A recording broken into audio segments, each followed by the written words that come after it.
Straight to the point. Aritas tundugang mga hisgutanan Robotaga.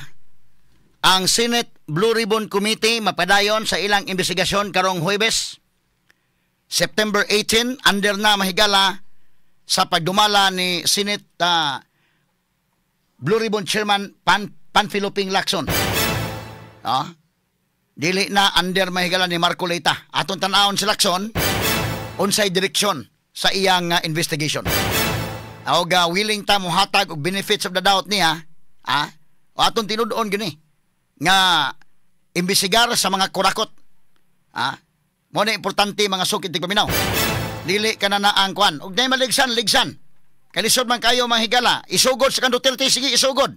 2016 pwede isugod ka pag kang Pinoy. Pwede pa ganit isugod pa kang GMA. Pero nung ka mahigala nga i-focus sa kan Duterte niya hinuon ang kaning kang Marcos wa na noon. Adios. Medyo lisod ng istorya ha. Kay tanawa ha, unang higayon na bata nga datay 6.3 trillion pesos nga budget may higala karong tuiga. Kinsa may responsable ani nga budget? Alang-alang man og ang imbestigaron mahigala katong panahon Duterte niya first time ni nga dunay 6.3 trillion. Imbestigaron gani mo ni pinakabastos nga budget diya dinhi ang mga insertions. Sige imbestigara tanan. Ikaduha, lisod man sa kahit mong i-focus ang investigation sa Davao niya iniguan, ang baha tos Manila ang investigasyon ni di atubang sa Davao.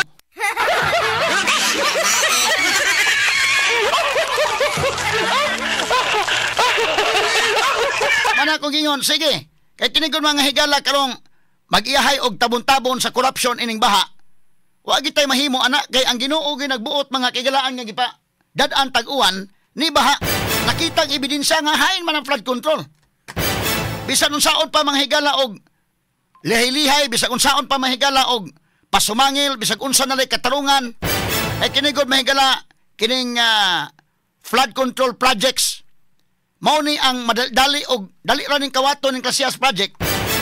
Kay kinsa may mususi ana nga miingon ka na ay flood control project asaman tuwa sa Mananga, asaman tuas Butuanon River, tuas sa kuan Kutkut River. Kinsa may mo adto? Dili siya agianan bagtao, dili sa daling makita. Mo nang dali kay ni mahigalang mapahimuslan. Kini flood control project asaman tuas sa Malabuyok.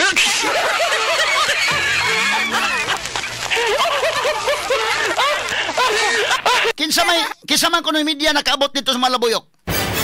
Na ba day? Adto kag kwan? Lisod kayong adtuon. Ngadto ibutang ang project.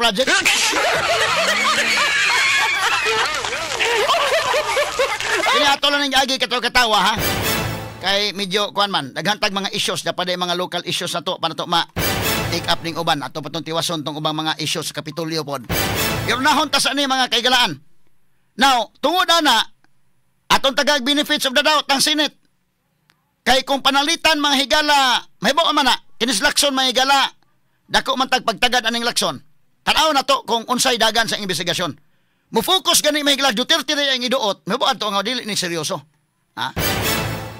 Para ni mga congressmen, ang ilang gusto mga higala 2016 maogi ilang fokusan to 2022. Ang ato mga higala nga fokusi tanan. Kinsay maligsan ligsi. Pero ayaw ingnata nga ma-exempted din kang Marcos, mo ni pinakabastos nga budget long tuiga. Straight to the point. Muna kong giingon ang budget nga pinakabastos karon. Ang projected nato nga income is only 4 trillion kapin. Si Martin Mahigala, ang lower house is saldi ko kay exclusive man nga power sa lower house of Congress. Manan dili pwede nga makalingkawas ning mao mga congressmen. Kay kining power of the purse, kining pag-budget mahigala, exclusive power ni nila. Alang-alang man mahigala og murag karon pagka tandog mahigala sa Senate, change leadership dayon. Ang sa lower house day pagka-mention sa mga nganwa may change of leadership na hitabo. Naglinabanay mahigala mga congressmen. Ato ni tagag pagtagad ron ha.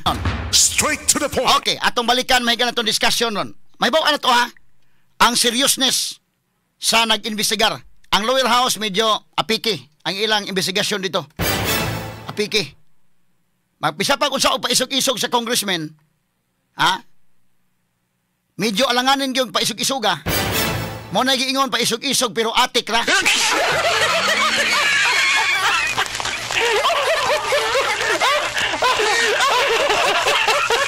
Ngano man mga higalang atik ra. Ay bawaan man nimo na mga sukitig paminaw ng paisog-isog. Wala mga higala murag ang investigasyon ba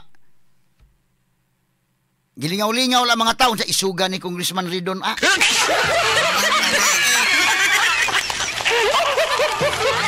Isuga ni Congressman Abanti Ako believe sa kuning mga tao na kini mga taong nalambigit sa korupsyon no nya mo magpa-kisi-kisi kuno hay korupsyon. Wala oro sila di oro sila kilata no.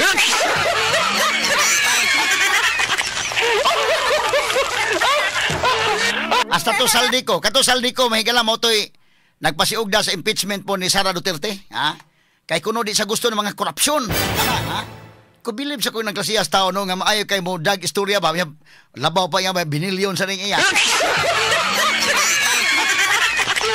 Pero man akong gingon, sige, imbestigaran ninyo. Why pabor-pabor? Isugod sa kan Duterte, isugod. Isugod sa kan Pinoy, isugod. Pero ayaw ginata nga ngadto ra napita ang investigasyon, Di mapuydi og dili ilahos ini kang Marcos. Basig malingaw na lahino nagkatawhan kuno hay malingaw ang mga tao sa investigasyon may gala sa Duterte administration niya.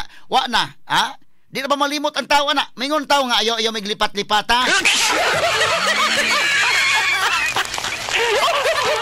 Total panahon Duterte ko imbestigaron. Sige, imbestigaran niya appeal kay Mark Villar imbestigar kaysa man maoy secretary sa Department of Public Works and Highways at that time. Patawag. Kung ikinahanglan. Kaya total, si Mark bitaw ko man Si Mark tahimik lang. Anha nagyamutubag ng si Mark, no? Si Mark tahimik yan. Si Camille tahimik din.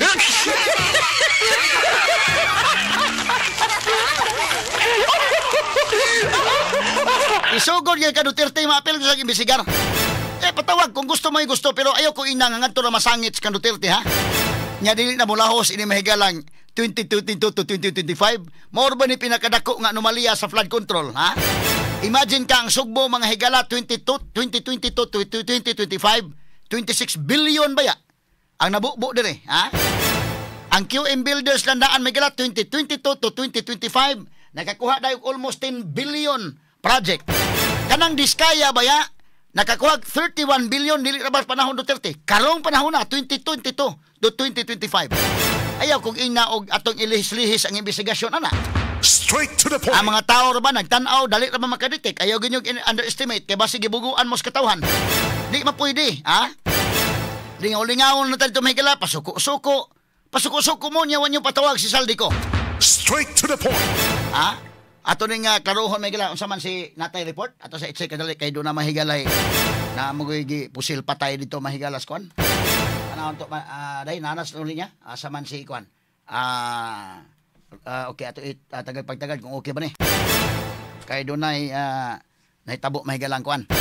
Sige gamay lang kaya mga kaigsunan usa ka lalaki gituang kon man ni gisalvage. Ato ning tagal pagtagad. Pero ato sa isgutan kay huhungihong ron mahigala nga dunay change of leadership sa dunay another kudita dito sa Senate. Unsa ka ni mahigala ka tinuod. Sa to pa kung another kudita si Senator Vicente Soto na po ilang pulihan. Straight to the point. O unsa na fake news ra na or tinuod na dunay kamatuoran. Kay gibutang ta mahigala dunay kamatuoran porbida. Mabutang sa history nga si Soto may pinaka mubo kayo mahigalag paglingkod nga Senate President. Mura nga pariha mahigalang General Nicolas Torre pinakamubo mahigalang mga adlaw nga nahimong PNP chief. Straight to the point.